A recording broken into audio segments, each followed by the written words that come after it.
My name is Alexis, and I'm 29 years old. I juggle my career between working from home and the office, constantly balancing both worlds. My husband Bruce shares my age and has a deep affection for his mother, Doris. Unfortunately, Doris doesn't extend the same kindness to me, and despite the tension, I've learned to navigate our relationship as best I can.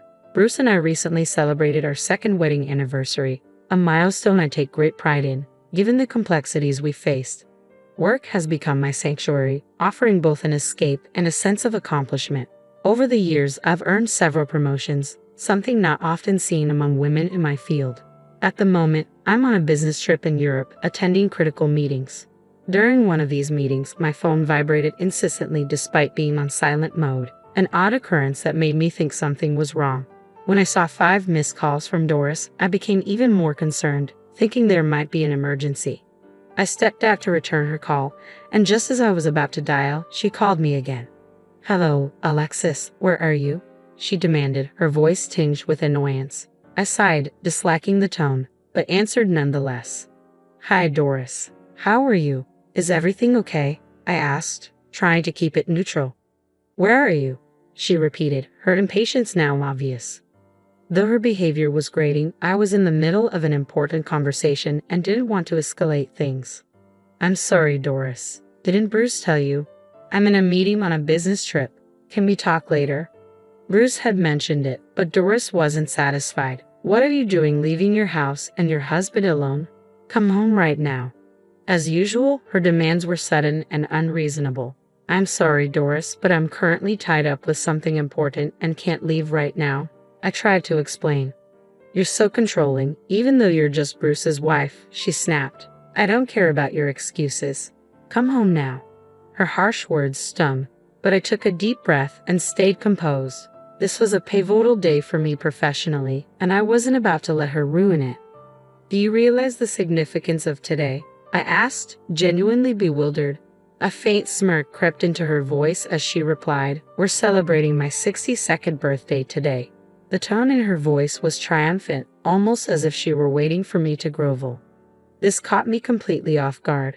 I had remembered her birthday was later in the month, and I had made plans with Bruce to host a special dinner at an upscale restaurant for her despite being on a business trip.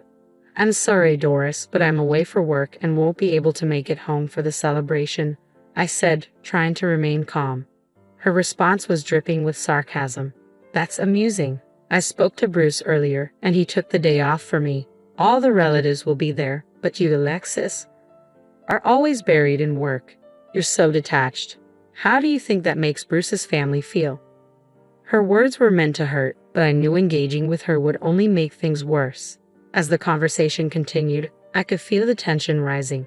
I have little choice but to end it quickly.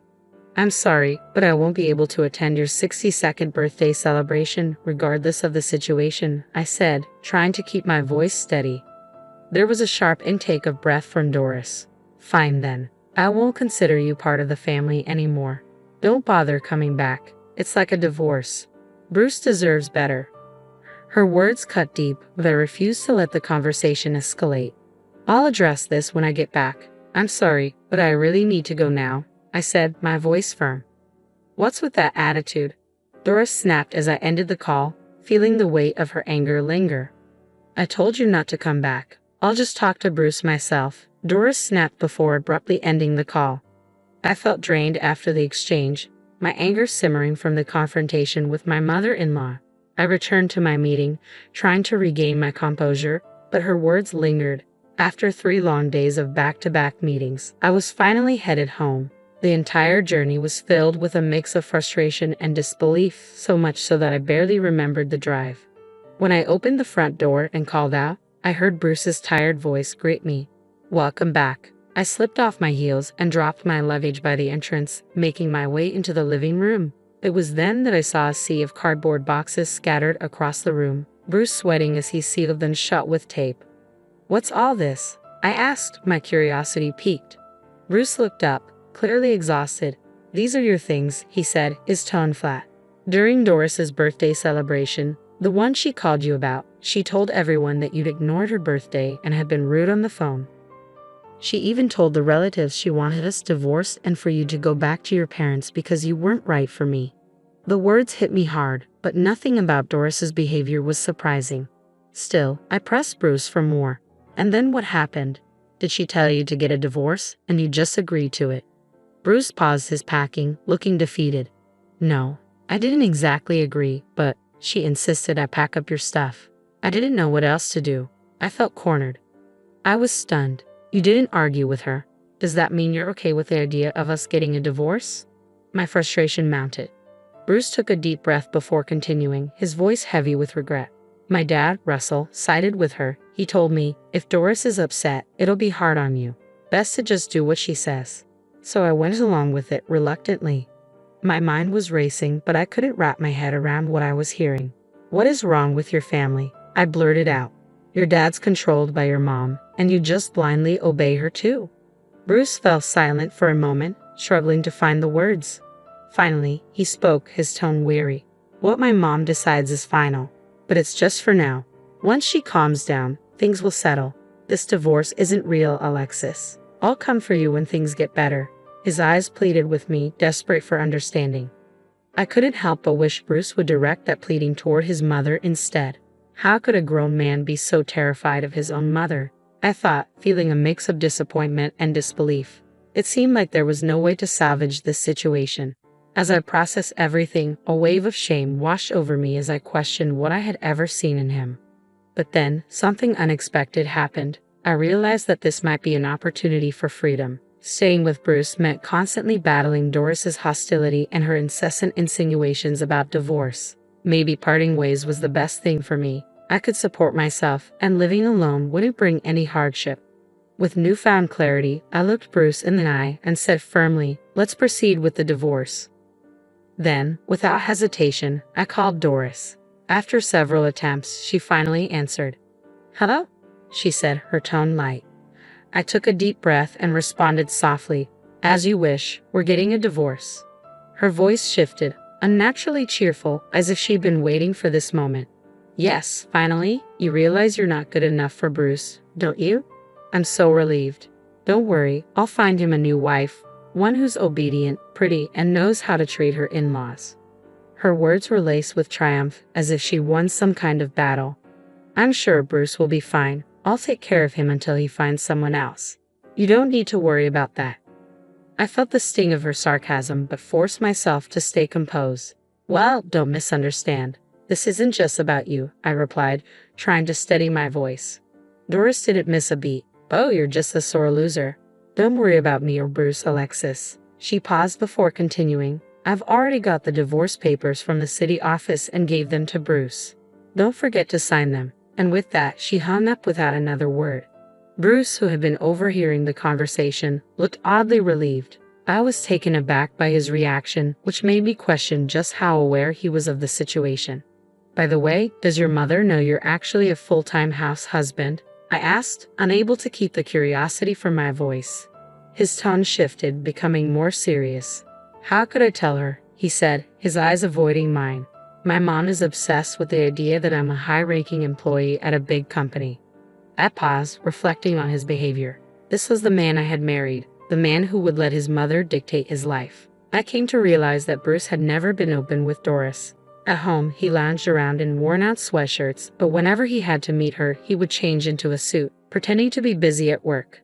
At Doris's birthday party, Alisa had proudly boasted about Bruce being such a devoted son, taking time off just to be there. She also bragged about his supposed success, claiming that he could easily find a more obedient and attractive wife than me. This charade, maintained for appearances, had been part of the strange dynamic that had led us to this point.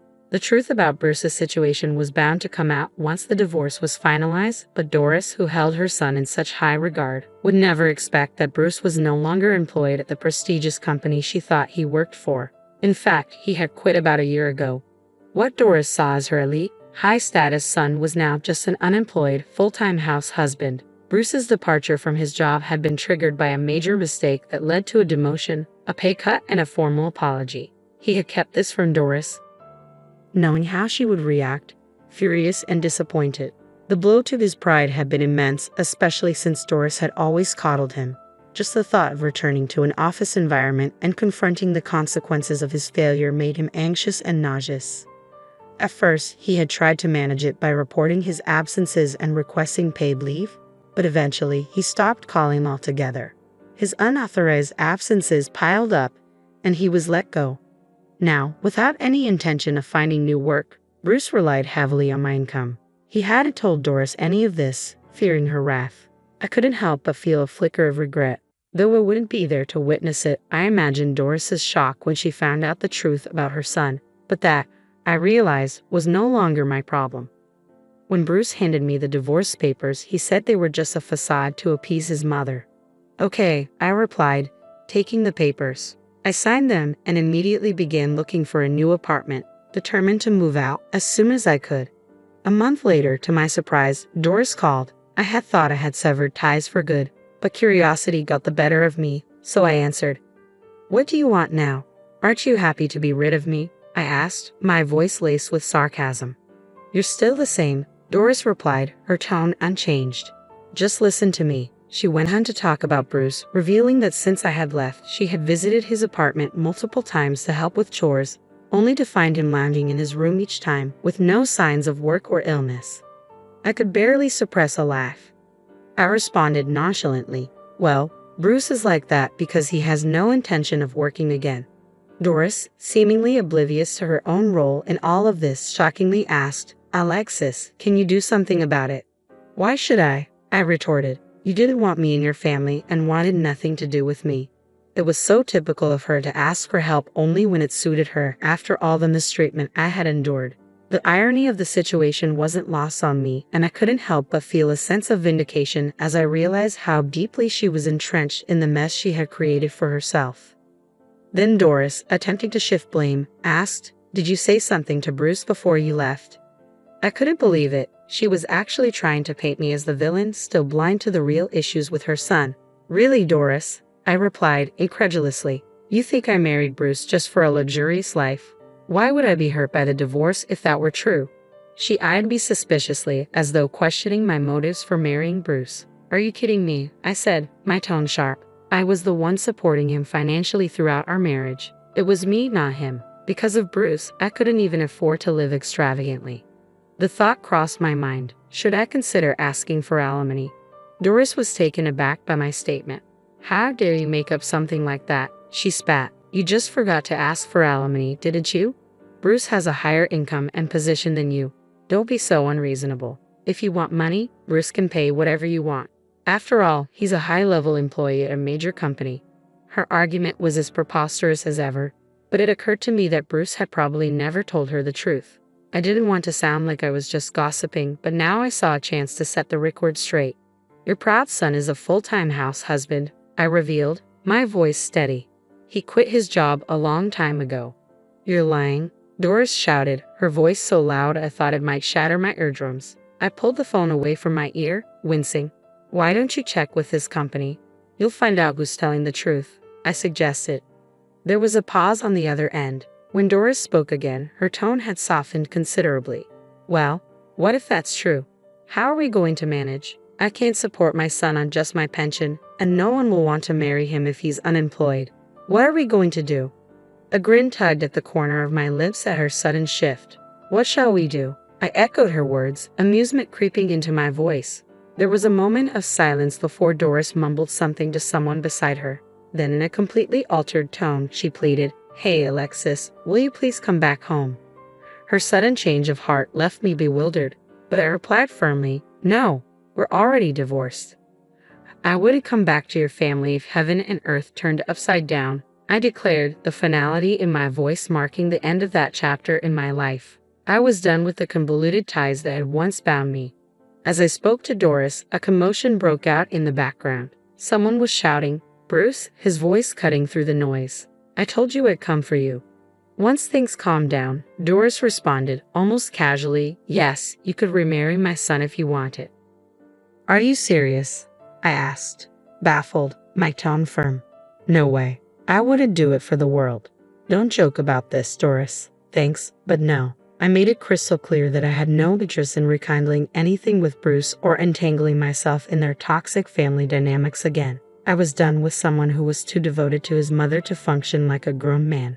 I did what you asked, so please stop changing your mind, Doris retorted, but the tension in her voice was palpable even through the phone. It's not like you should take my words so seriously, she added, trying to deflect. You've been quite dismissive, haven't you? I didn't think you'd actually go through with divorcing my son, Doris continued, her tone revealing surprise at my firm rejection. Well, I was just tolerating the situation, I shot back. Besides, Bruce packed up my things and kicked me out without my consent. I vented my frustration, listing all the ways she had orchestrated my misery.